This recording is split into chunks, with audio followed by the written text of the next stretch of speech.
बिस्मिल्लाहिर्रहमानिर्रहीम।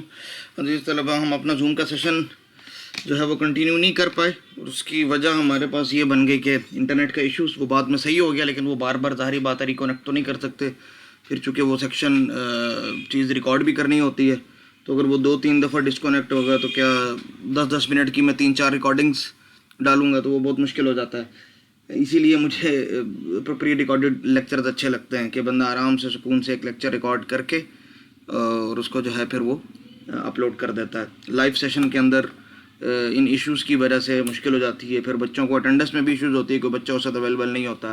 Pre recorded में ये है कि चलो बच्चों ने अगर देख लिया तो ठीक है, उनकी अटेंडेंस किसी मार्क करने का किसी हद तक जवाज़ होता है हमारे पास। लेकिन अगर कोई लाइव सेशन होता तो उसमें जो हाजिर है उसी को करना पड़ता है। तो ये भी अच्छा हो गया कि इसका आधा पोर्शन भी जो है वो प्री रिकॉर्डेड हो गया ताकि बच्चों को अटेंडेंस में इशू ना रहे। अच्छा, तीसरा क्वेश्चन था असाइनमेंट का। कुछ बच्चों ने तो सुन लिया होगा, लेकिन चूँकि सब मौजूद नहीं थे और उसकी रिकॉर्डिंग भी अवेलेबल नहीं है तो मैं दोबारा से एक्सप्लेन कर देता हूँ। लेकिन अब मैं बनाऊँगा नहीं, क्योंकि डायग्राम मैंने उस वक्त में बना के रखी हुई थी, तो अपने वो 5 मिनट में सेव करूँगा। ये हमारे पास क्वेश्चन है जी। इस क्वेश्चन के अंदर हमें ये कहा गया कि किसी रेगुलर एक्सप्रेशन आर के लिए ये एफ ए है, आपको एक ऐसा एफ ए बनाना है जो आर स्टार के लिए बने। हमने कहा जी ठीक है, ये जो भी लैंग्वेज एक्सेप्ट करता है हमें नहीं पता, ठीक है, बी स्टार ए स्टार बी और फिर ए प्लस बी होल स्टार जो भी है, हमारा उससे गरज ही नहीं है। हमें तो ये है कि बस ये जो भी लैंग्वेज दी है उसका हमें क्लीन स्टार ऑपरेशन, यानी वो जिस रेगुलर लैंग्वेज को एक्सेप्ट करता है उस रेगुलर एक्सप्रेशन का अगर क्लीन स्टार ऑपरेशन परफॉर्म किया जाए तो उस लैंग्वेज जो न्यू लैंग्वेज बनेगी उसको एक्सेप्ट करें। तो हमने कहा ठीक है, कोई मसला नहीं।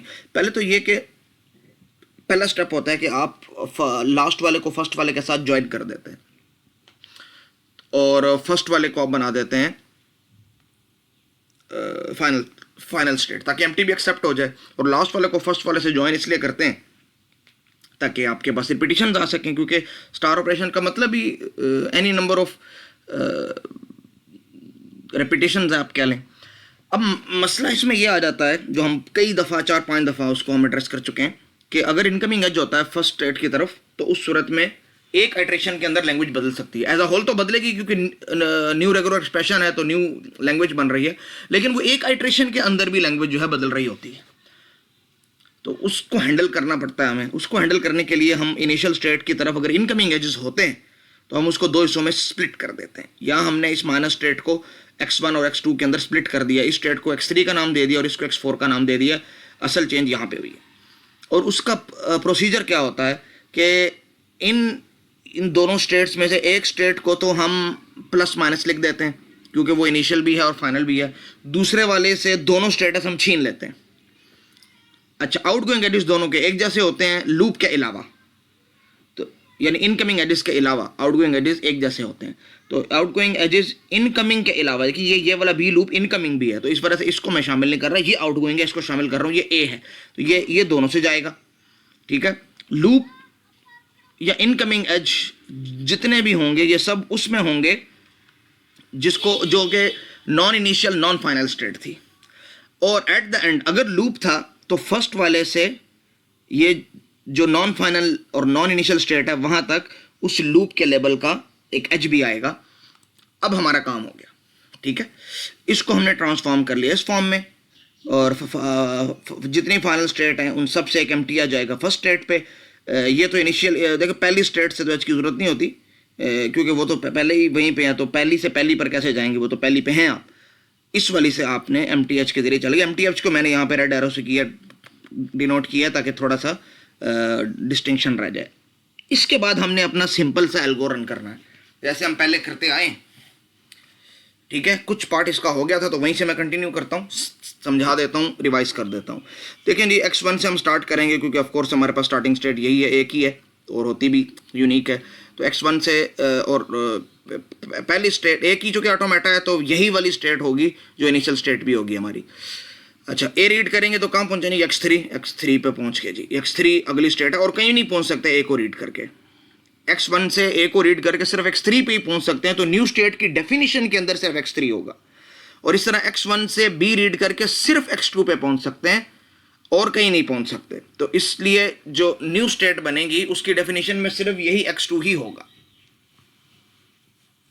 अब चूंकि पहली वाली स्टेट के दोनों एजेस हो चुके हैं, इस वजह से उसका काम तो पूरा हो गया। उसको हमने कलर कर दिया येलो। ये येलो कलर सिर्फ समझाने के लिए किया है, ठीक है, नहीं तो कलर्स की कोई इंपॉर्टेंस नहीं है यहाँ पे। अब इन दोनों एजेस में से किसी एक को हमने पहले सॉल्व करना है। सपोज x2 को पहले सॉल्व कर लेते हैं। तो x2 से देखें a रीड करके और b रीड करके हम कहाँ कहाँ जा सकते हैं। तो अगर आप गौर से देखें, x2 से a रीड करके मैं x3 पे जा सकता हूँ और कहीं नहीं जा सकता। तो x2 से a रीड करके मैं x3 पे जा सकता हूँ a रीड करके। This is in fact a, और कहीं नहीं जा सकता हूँ। तो ये भी हो गया, इसका b वाला एज रहेगा। तो b पे लूप है, तो x2 से b रीड करके x2 पे ही जा सकता हूँ और कहीं नहीं जा सकता। तो लूप वाला पार्ट तो बड़ा सिंपल सा पार्ट है, उसमें तो हमें ज़्यादा परेशान होने की ज़रूरत ही नहीं है, वो टेंशन वाला मामला ही नहीं है। That is b। ये हो गया। तो इसके तो दोनों पार्ट हो गए, आसान हो गया काम। अब आते हैं हम x3 की तरफ। इसका अगर ये इधर ही कहीं ना कहीं हल हो जाता है, लेकिन हमें पता हल नहीं होगा क्योंकि x4 चौथी स्टेट है, तो हमें मजबूरन कोई नई स्टेट तो बनानी पड़ेगी। अब वो नई स्टेट कौन सी होगी फिलहाल तो हम उसके बारे में कुछ नहीं कह सकते। इनको फिलहाल रिमूव कर दें क्योंकि अभी हमारी डायग्राम यहाँ पे बनने वाली है। सही हो गया जी। अच्छा, ये स्टेट हमारे पास आ गई, इसकी भी डेफिनेशन हमें पता नहीं, तो x3 से देखना है। अच्छा, x3 से अगर जब आप a रीड करते हैं तो आप कहाँ पहुँचते हैं? x3 से a रीड किया तो x3 पे पहुँचूंगा और कहीं नहीं पहुँच सकता। तो ये वाला पोर्शन तो बहुत सिंपल सा है, ये तो हमने इधर कॉपी पेस्ट कर लिया। लूप को अगर मैं इस तरफ बना दूँ ताकि डायग्राम वाज़ेह हो जाए।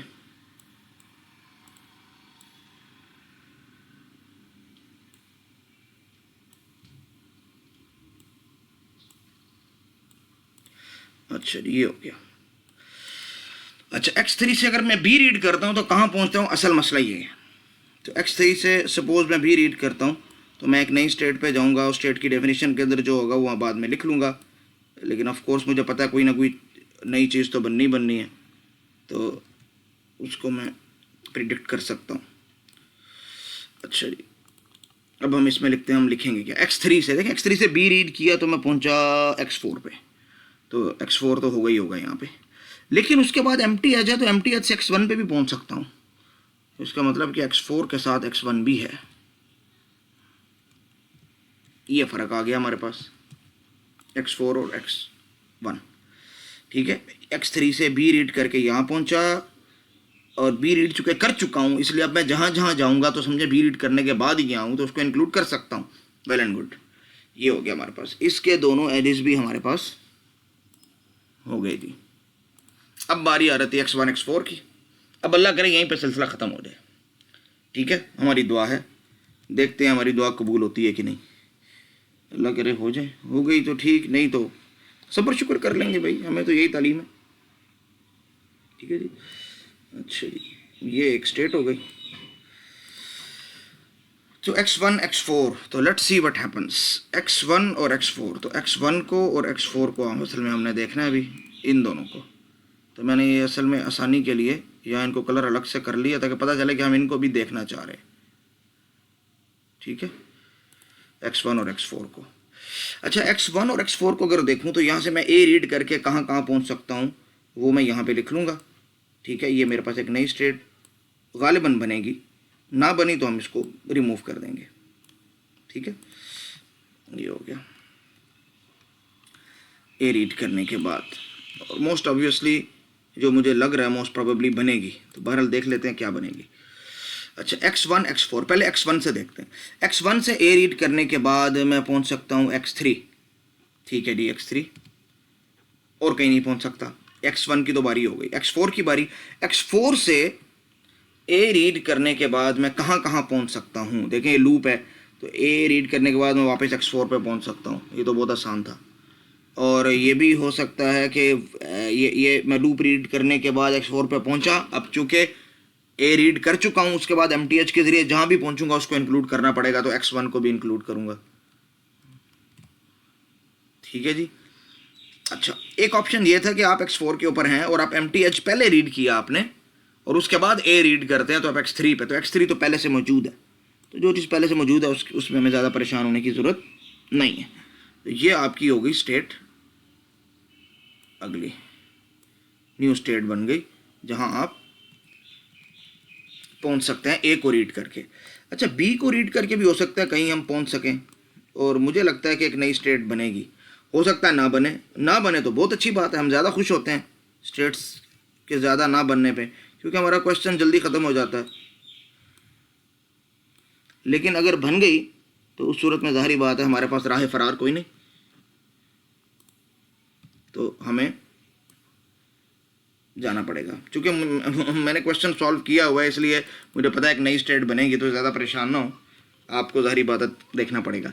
X1 X4, X1 से B रीड किया तो मैं X2 पे पहुंच सकता हूं और कहीं नहीं पहुंच सकता, तो X2 पे पहुंच सकता हूं, वेल एंड गुड।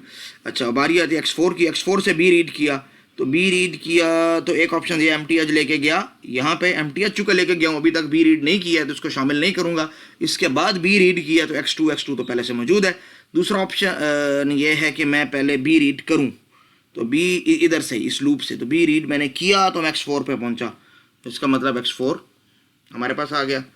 अच्छा, X4 को रीड कर चुका हूँ, अब चूंकि B रीड हो चुका है और उसके बाद MTH लेके मैं यहाँ भी जा सकता हूँ, तो इसका मतलब रीड करने के बाद इस स्टेट पे जा सकता हूँ, तो we can include X1, X2, X4 पहले नहीं थी, तो हमें उसको इंक्लूड करना पड़ गया। ठीक है, तो ये हमारे पास हो गई एक और न्यू स्टेट। चलें जी, अब ये 2 स्टेट्स रह गई, इनकी बारी। अच्छा, पहले X1, X3, X4 को देखते हैं। X1, X3 और X4, तो X3 को भी मैं ग्रीन कलर कर लेता हूँ ताकि ये पता चले कि हम इस स्टेट का आउटपुट देखेंगे, इस X2 का नहीं देखेंगे। अच्छा, X1, X3, X4, इससे अगर हम A रीड करेंगे तो कहाँ कहाँ जा सकते हैं, तो हम एक स्टेट बना के देख लेते हैं कहाँ कहाँ जा सकते हैं। पहले X1 की बात करूँगा। X1 से A रीड करके X3 पे जा सकता हूँ, X3 पे जा सकता हूँ जी, ठीक है, और कहीं नहीं जा सकता। अच्छा, अब बारी आ गई X3 की। X3 से A रीड करके X3 पे ही जा सकता हूँ, तो वो तो पहले से इंक्लूड किया हुआ है। तो X4 की बारी आ गई। X4 से A रीड करके मैं X4 पे भी जा सकता हूँ और उसके बाद MTH लेके X1 पे भी जा सकता हूँ। और एक और ऑप्शन ये था कि पहले मैं MTH लेके जाऊं और A बाद में रीड करूं तो X3 पे पहुंचूंगा, X3 पहले से शामिल है, तो ये हमारे पास न्यू स्टेट बन गई। तो X1 3 4 1 2 4 1 3 4 ये पहले से मौजूद है, तो इसका मतलब ये नई स्टेट बनाने की ज़रूरत नहीं है, यहाँ पे लूप आ जाएगा आपके पास A के लिए, A के लिए लूप आएगा यहाँ पे।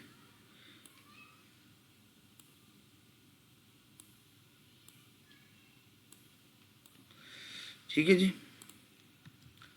A के लिए तो आ गया लूप। अच्छा, लेकिन अगर इससे ही B रीड करें हम इसी 1 3 और 4 से, तो फिर कौन सी नई स्टेट बन सकती है, देख लेते हैं।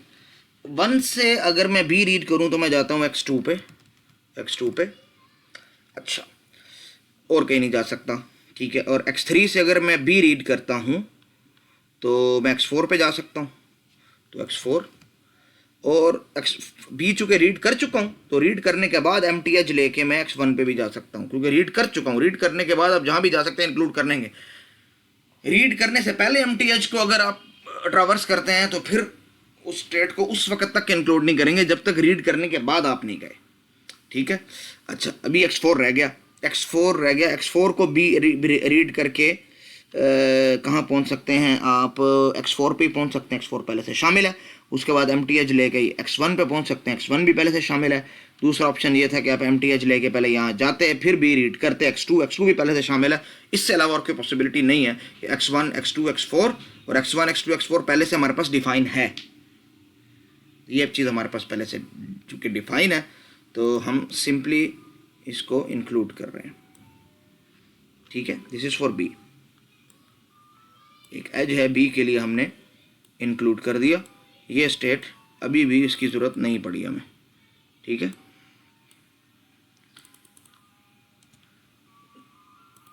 B आ गया हमारे पास। चलिए जी, इसके दो एजेस तो हो गए हमारे पास, तो ये तो बहुत अच्छा हो गया, इसके दो एजेस हो गए। अब रह गई इसकी बारी, तो 1 2 और 4, 1 2 और 4, तो इसको कलर नहीं करेंगे अब, और इसको ग्रीन कलर कर देंगे ताकि पता चले कि हम इन तीन स्टेट्स को देखेंगे अब। अच्छा जी, 1 2 और 4 को अगर हम देखें, और पहले हम देखते हैं ए, तो ए को, तो x1 से a रीड करके मैं x3 पे जा सकता हूँ, ठीक है, x3 तो ज़रूरी हो गया। अच्छा, x2 है, x2 से a रीड करके x3 पे जा सकता हूँ, पहले से शामिल है। x4 रह गया, x4 से a रीड करके मैं x4 पे ही आऊँगा, और चूँकि रीड कर चुका हूँ MTH के जरिए x1 पे भी जा सकता हूँ। अच्छा, दूसरा ऑप्शन दिया था मैं MTH लेके पहले जाता और फिर A रीड करता x3, वो पहले से शामिल है, तो 1 3 4 1 3 4 ये स्टेट है, तो मुझे सिंपली इसको इंक्लूड करना है,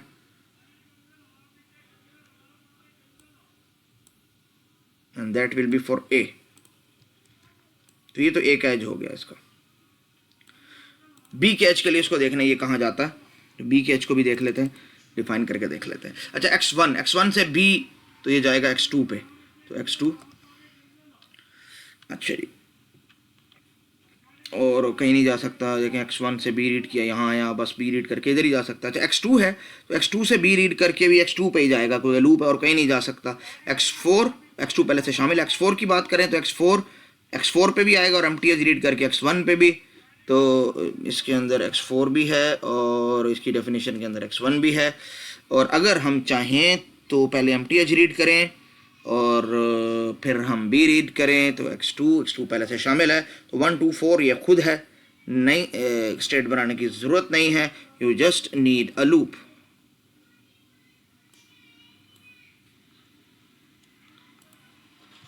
ठीक है जी, आपको सिर्फ एक लूप चाहिए,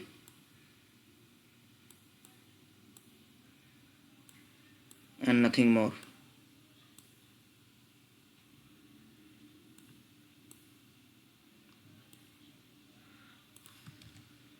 और चूंकि अब ये स्टेट भी हो चुकी है, तो आपने इसको फाइनलाइज कर लिया, और ये अब नॉर्मल स्टेट, यानी अभी हम इनको कुछ नहीं देख रहे, आंसर हमारे पास आ गया क्योंकि हर चीज़ पूरी हो गई। लेकिन अभी आंसर कंप्लीट नहीं हुआ, अभी हमें जहाँ जहाँ x1 या x4 है वहाँ वहाँ हमें प्लस लगाना है, उनको प्लस स्टेट का स्टेटस देना है, ठीक है, तो that will be the plus state and it will be another plus state, क्योंकि x4 है इसके अंदर, और ये भी एक और प्लस स्टेट होगी।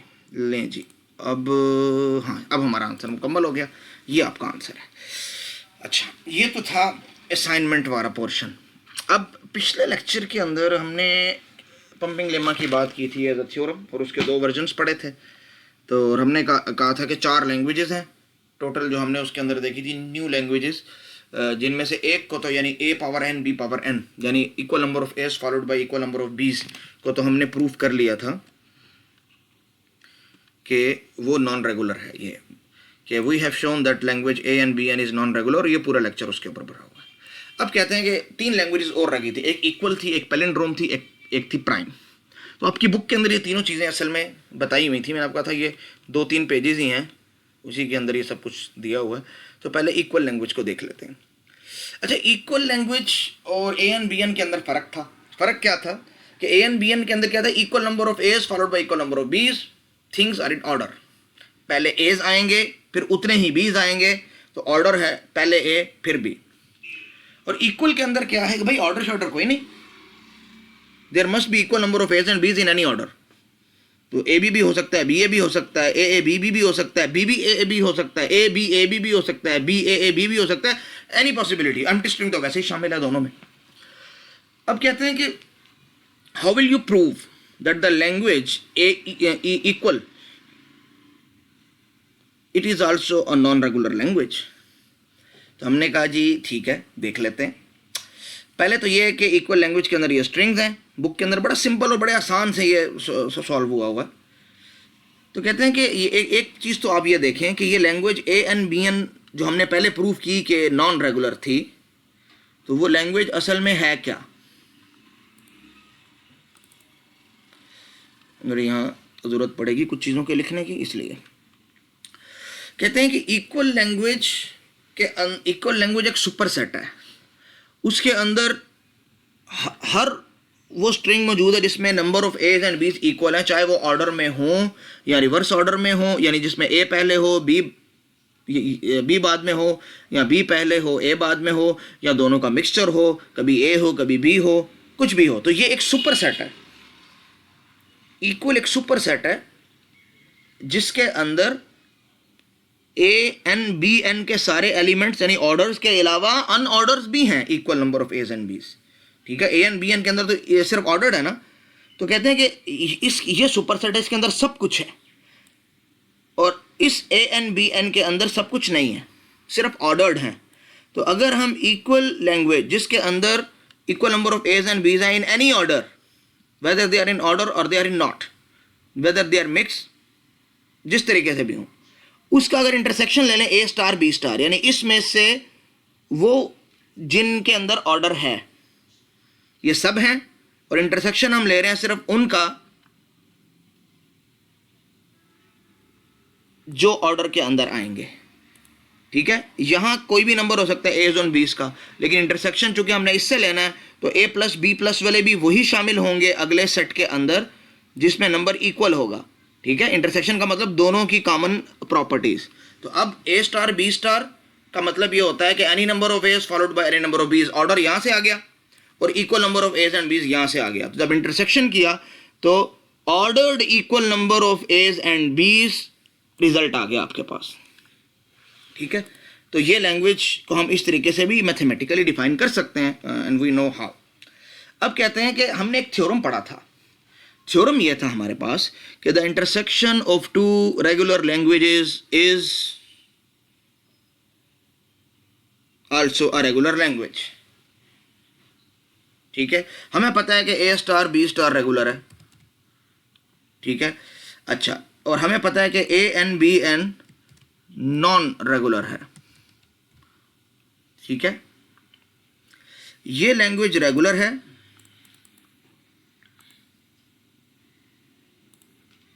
और ये लैंग्वेज नॉन रेगुलर है। तो क्वेश्चन ये है कि इक्वल लैंग्वेज क्या होनी चाहिए, रेगुलर के नॉन रेगुलर। अगर आप इस पर गौर कर लें आपको आंसर मिल जाएगा क्वेश्चन का, आपको मजीद कुछ प्रूफ करने की जरूरत नहीं है, because you have already proved. क्यों? अगर इक्वल रेगुलर लैंग्वेज हो, if it is a regular language, तो दो रेगुलर लैंग्वेजेस का इंटरसेक्शन एक रेगुलर लैंग्वेज होना चाहिए। ठीक है, तो हम प्रूफ कर रहे हैं बाय कॉन्ट्राडिक्शन। तो suppose equal is a regular language, we already know that a star b star is a regular language. Why? Because it has been described as a form of a regular expression. And by previous theorem we know that the intersection of two regular languages is also a regular language, but it is not the case, because we already know, we already have proved that a and bn is a non-regular language. So it means our supposition is wrong and this equal language must have to be a non regular language. तो non regular language को prove करने के कई methods होते हैं। कभी कभी आपको बहुत लंबे प्रोसेस से नहीं गुजरना पड़ता, आपको थोड़ा सा ज़हन इस्तेमाल करना पड़ता है और आप उसको कर लेते हैं सॉल्व। ठीक है, तो ये बड़ा इजी किस्म का इसका सोल्यूशन था। अच्छा जी, अब आगे आ जाते हैं हम पैलिंड्रोम की तरफ। अच्छा, हमने कहा था कि पंपिंग लीमा के दो वर्जन हैं। दो वर्जन कौन कौन से थे? दो वर्जन थे जी, एक तो वर्जन ये वाला, ये वाला आपके पास, कि कोई भी एक रेगुलर लैंग्वेज है जिसके अंदर बहुत सारे वर्ड्स हैं, तो एक ऐसा वर्ड होना चाहिए, एक ऐसा वर्ड है जिसके अंदर 3 स्ट्रिंग्स हैं और वो नंबर ऑफ स्टेट्स से ज़्यादा उस स्ट्रिंग की लेंथ है, और जो हिस्सा पंप होना है उसको हम नाम देते हैं वाई का, and that must not be the empty. ठीक है, क्योंकि वो नल स्ट्रिंग इसलिए नहीं हो सकता कि हम पंप, ज़ाहिर बात है कोई नल स्ट्रिंग तो नहीं करेंगे ना पंप, ऐसा सब स्ट्रिंग पंप करेंगे जिसके अंदर कुछ हो। तो कहते हैं कि अगर एक्स वाई जी एक स्ट्रिंग बन सकता है and Y can be pumped, तो इट मीन्स कि उसको जितनी दफ़ा भी आप पंप करेंगे, एक दफ़ा तो हुआ है, दूसरी, तीसरी, चौथी दफ़ा, तो उससे जो नए स्ट्रिंग्स बनेंगे वो भी इसी लैंग्वेज के अंदर होंगे। इस थ्योरम के अंदर मैंने आपको बताया था कि कुछ चीज़ें एक्सप्लिसिटली उसने हमें गिवन नहीं की थी, कुछ शॉर्ट कमिंग्स थी, तो उन्होंने पंपिंग लेमा का वर्जन नंबर 2 निकाला था। अब वो शॉर्ट कमिंग क्या थी? वो शॉर्ट कमिंग ये थी कि अगर आप पैलिंड्रोम वाली लैंग्वेज की तरफ आएँ और इसी चीज़ को देखें तो बास केसेस में ये प्रूव हो जाता है कि पैलिंड्रोम भी एक रेगुलर लैंग्वेज है, हालांकि वो रेगुलर लैंग्वेज नहीं है। इसका मतलब हमें इस थ्योरम को मजीद मैच्योर करना है, ठीक है। अब वो कैसे होता है प्रूफ, वो यहाँ पे आपको ये बात कर रहा है अगली एग्जांपल के अंदर, ये कि फॉर एग्जांपल ये कि we shall now show the language palindrome is non regular. We cannot use the first version of pumping lemma to do this because the strings string ABA string एक palindrome है जिसके हमने 3 हिस्से किए, एक X, एक Y, एक Z। तो चूंकि स्ट्रिंग के अंदर एलिमेंट्स ही 3 थे तो A, B और A हमने उनको असाइन कर दिया। अब अगर हम देखें और इफ X, Y, Z यानी एक स्ट्रिंग को आप 3 हिस्सों में अगर आप तोड़ सकते हैं, ठीक है, ए बी ए, और दरमियान वाले को अगर आप कर लें, पंप कर लें, तो इस means any why power anything, तो उसके बाद भी जो वर्ड बनेगा वो भी इसी लैंग्वेज के अंदर होना चाहिए। अगर है तो वो रेगुलर है, अगर नहीं तो वो लैंग्वेज नॉन रेगुलर होगी। तो यहाँ वो देखें, अगर इसको वाई हिस्से को आप करेंगे, पंप करेंगे, अगर आप सिंपल रखते हैं एक्स वाई ए, तो ये ए बी ए है, ठीक है। और अगर आप दरमियान वाले पोर्शन को पंप करेंगे 2 टाइम्स, तो ए तो है, वाई दरमियान वाले पोर्शन को 2 दफ़ा किया, पंप किया, y is equal to B, Y is equal to B, 2 दफ़ा वाई लिखा और फिर z, तो ए बी बी ए, ये भी पैलिंड्रोम है। अच्छा 3 दफ़ा करें पंप, ये भी पैलिंड्रोम है, 4 दफ़ा पंप करें, ये भी पैलिंड्रोम है, तो ये पैलिंड्रोम ही रहेगा, ठीक है। It doesn't contradict the language. तो इसका मतलब इस फॉर्म में, यानी ये जो दरमियान वाला पोर्शन है, इफ इट इज पंप्ड, तो ये इस फॉर्म में आएगा, आप A B power that number that has been pumped, ठीक है, और फिर ए, तो ए एक्स वाई 4 जी जैसे यहाँ पर लिखा है, तो इसका मतलब होगा ए बी पावर 4 ए, तो ये लैंग्वेज के अंदर है, ये पैलिंड्रोम की लैंग्वेज के अंदर है। तो पंपिंग लीमा इससे ये बता रहा है कि ये लैंग्वेज भी रेगुलर है, क्योंकि जो पंपिंग लीमा को सेटिस्फाई करे that is a regular language. हालांकि मैं पता है ये लैंग्वेज रेगुलर नहीं है। अच्छा वो क्यों नहीं है वो भी आपको मैं बताता हूँ, ठीक है। अब हम पंपिंग लीमा का वर्जन नंबर 2 इस्तेमाल करते हैं। वो वर्जन नंबर 2 के अंदर कुछ चीज़ें हमने बड़ी अच्छी किस्म की रिस्ट्रिक्शंस लगाई हुई हैं। वो ये है कि देखो भाई, कोई भी लैंग्वेज है, ठीक है, और फाइनाइट ऑटोमेटा है, सपोज उसके लिए कोई हम बना सकते हैं जिसके अंदर n स्टेट्स हैं, ठीक है, और वो n स्टेट्स, अब देखें आपका जो पंप पोर्शन होता है ज़रूरी नहीं कि उसके बाद भी कुछ हो, ये भी हो सकता है कि आपके पंप पोर्शन के बाद कुछ ना हो, ठीक है, यानी जो सर्किट बना है वो at the end of the string बना है, उसके बाद कोई चीज़ मजीद पंप करने के लिए नहीं है, तो Z में भी एम्प्टी, ठीक है, जो 3 पार्ट हैं इसके। तो then for all words W is any word, ठीक है, that have more than n letters, ठीक है, कि L एक कोई भी इनफाइनाइट लैंग्वेज है, दोबारा से एक्सप्लेन कर रहा हूँ, और उसको आप सपोज किसी फाइनाइट ऑटोमेटा के जरिए रिप्रेजेंट कर सकते हैं, और उसकी कोई भी फाइनाइट नंबर ऑफ स्टेट्स हैं, से n। तो हमें कोई ऐसा वर्ड लेना है जिसकी लेंथ n से ज़्यादा हो, ठीक है, स्टेट्स से ज़्यादा हो, ठीक है, और उस स्ट्रिंग से, उसको नाम इधर दिया हुआ है W का, उसको हम 3 हिस्सों में तोड़ भी सकें, X, Y और Z, क्योंकि हमें दरमियान वाला पोर्शन एज अ पंप इस्तेमाल करना है, ठीक है, और जिस पोर्शन को हमें पंप करना है that Y must not be null, उस Y को हम नल नहीं सपोज कर सकते।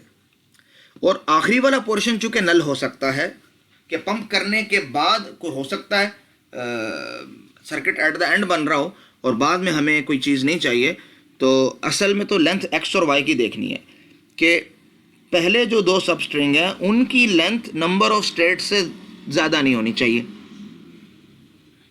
ठीक है। तो उस सूरत में पंपिंग के बाद जो भी नया स्ट्रिंग बनेगा वो उस लैंग्वेज का पार्ट होगा। अच्छा अब इस थ्योरम की पावर देखिएगा, हम बड़ी इजीली इसको प्रूव कर लेंगे, ठीक है। देखें हम पंपिंग लीमा का पहले वर्जन ने तो पैलिंड्रोम को जो है ओके कर दिया था, सेकंड वर्जन जो है उसको ओके नहीं करेगा। कैसे ओके नहीं करेगा देख लीजिए।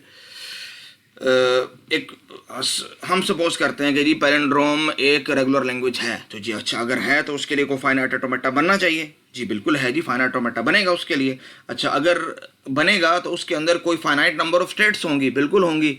वो स्टेट्स कितनी भी हो सकती हैं, 10 12 15 16 जितनी भी हो सकती हैं। तो सपोज 77 है, हमने कोई भी नंबर सपोज करना होता है। तो अब हमें एक ऐसा स्ट्रिंग लेना है जिसकी लेंथ इससे ज़्यादा हो। हमने कहा जी बिल्कुल, हमने ये स्ट्रिंग ले लेते हैं A80 B A80। ये ऐसा स्ट्रिंग है जो पैलिंड्रोम भी है और उसकी लेंथ भी 77 से ज़्यादा है। इसकी लेंथ है 80 + 80 160 और ये दरमियान में भी तो 161 कैरेक्टर्स। अब हमने कहा कि देखो पैलिंड्रोम है A80 B A80, it must be accepted by this machine. क्योंकि जब आपने कहा कि पैलिंड्रोम के लिए पैलिंड्रोम रेगुलर लैंग्वेज है और उसके लिए कोई फाइनाइट ऑटोमेटा है और उसकी कोई भी नंबर ऑफ स्टेट है से 77, तो ये स्ट्रिंग भी सेटिस्फाई होना चाहिए, ये स्ट्रिंग भी एक्सेप्ट होनी चाहिए इस FA के ज़रिए। अब हमने इस स्ट्रिंग को 3 हिस्सों में तोड़ना है, ठीक है, X, Y और Z। पंपिंग लीमा का वर्जन 1 कहता था कि आप इसको 3 हिस्सों में ऐसे तोड़ो, A80 X हो जाएगा। मैं आपको बताता हूँ हाँ, कि x will be equal to A⁻80, ठीक है, और y will be equal to b और z will be equal to A⁻80, यानी 80 टाइम a।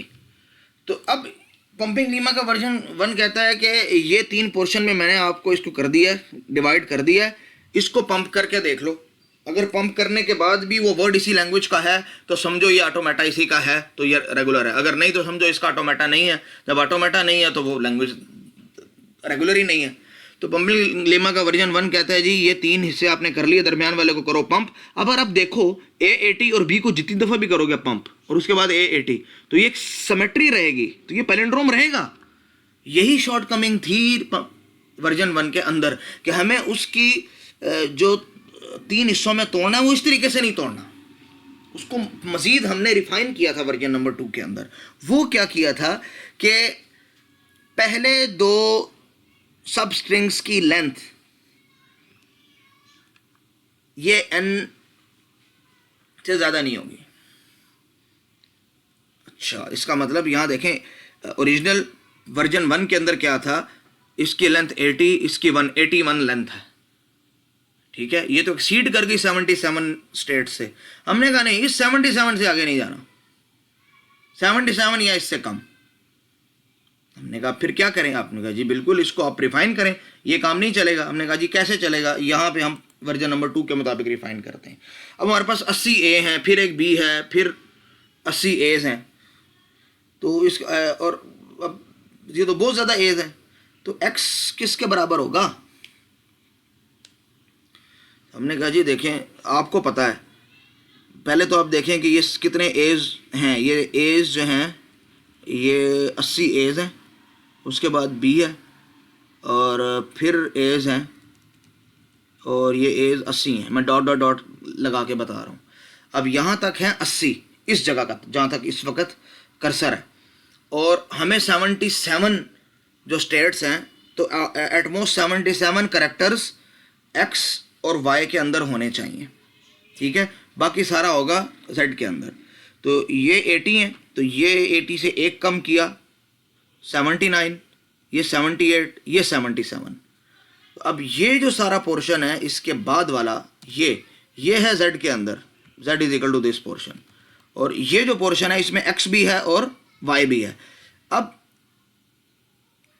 ये एक्स और वाई की टोटल लेंथ है एट मोस्ट जो हो सकती है वो हो सकती है 77 एज, सॉरी 77 नहीं, ये 80 थे ना एज, तो इससे हमने 3 निकाले हैं, तो 77 ही बनते हैं, ठीक है। 77 एज। अब इसके अंदर कुछ एज आप एक्स में रख लें, वो जितने भी हमें पता नहीं, और कुछ जो है आप वो वाई में रख लें। आप जितने भी रख लें फ़र्क नहीं पता, फ़र्क इससे नहीं आता। बस ये टोटल मिला के 77 होंगे, बस हमें इतना पता है, ठीक है। अब अगर ये बात आप समझ गए हैं तो आगे चलते हैं, ठीक है। ये कह रहे हैं कि देखें, इस पोर्शन को अगर आप करते हैं पंप, वाई वाले पोर्शन को, तो क्या होगा, इस पोर्शन को अगर आपने किया, पंप किया, तो आपके पास ये पॉसिबिलिटी है कि आपके पास ऐसे स्ट्रिंग्स बनेंगे। कैसे? देखो, बी के बाद तो 80 एज ही हैं, तो ठीक है, फिर एक बी है, लेकिन उससे पहले 80 एज तो हैं, लेकिन ये दरमियान वाला पोर्शन चूंकि पंप हो सकता है, तो जब ये, और ये सारे इसमें अगर कम से कम एक है तो होगा, एम्प्टी तो हो नहीं सकता, ठीक है, ज़्यादा भी हो सकते हैं। तो ए ही पंप हो रहा है ना, तो जब ए पंप होगा, मिसाल के तौर पे 10 दफ़ा भी हुआ पंप हुआ, या 50 दफ़ा हुआ पंप हुआ, 200 दफ़ा हुआ पंप हुआ, तो इसका मतलब कि 80 से ज़्यादा एज हो गए। तो ये वाले स्ट्रिंग्स भी इस लैंग्वेज का पार्ट बनेंगे। हालांकि हमें पता है कि ऐसे स्ट्रिंग्स जिनमें सिमेट्री ना हो वो पैलिंड्रोम नहीं होते। जब वो पैलिंड्रोम नहीं होते तो हमारे ऊपर चीज़ वाजे हो गई कि ये कॉन्ट्रडिक्शन आ गई है, ठीक है। क्योंकि जिस मशीन की आप बात कर रहे हैं और जिस तरीके से हम पंपिंग लेमा वर्जन 2 के मुताबिक हम उसके ये पार्ट्स कर रहे हैं, और उसके बाद दरम्यान वाले पोर्शन को जब हम करते हैं, पंप करते हैं, तो ऐसे स्ट्रिंग बनते हैं। ऐसे स्ट्रिंग लैंग्वेज का पार्ट नहीं है। इसका मतलब कि ये फाइनाइट ऑटोमेटा ऐसे लैंग्वेजेस, ऐसे वर्ड्स भी एक्सेप्ट कर रहा है जो पैलिंड्रोम का पार्ट नहीं है। तो ये पैलिंड्रोम की लैंग्वेज का फाइनाइट ऑटोमेटा भी नहीं है। तो जब नहीं है तो इसका मतलब इसके लिए कोई ऑटोमेटा बन ही नहीं सकता, क्योंकि थ्योरेटिकली और मैथमेटिकली पॉसिबल ही नहीं है, ठीक है। क्योंकि इससे तो ऐसे स्ट्रिंग्स भी लैंग्वेज में इंक्लूड लाजमन हो रहे हैं। अगर कोई भी इसका फाइनाइट ऑटोमेटा आप बनाने की कोशिश करते हैं जो पैलिंड्रोम्स नहीं होंगे, तो इसका मतलब पैलिंड्रोम इज नॉन रेगुलर, ठीक है।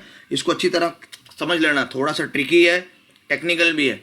समझ आ गया तो ठीक। मैं तीसरी एग्जांपल बाद के लिए छोड़ रहा हूँ, प्राइम नंबर वाली, क्योंकि उसमें भी छोटी सी जो है ना मैथमेटिकल ट्रिक्स हैं।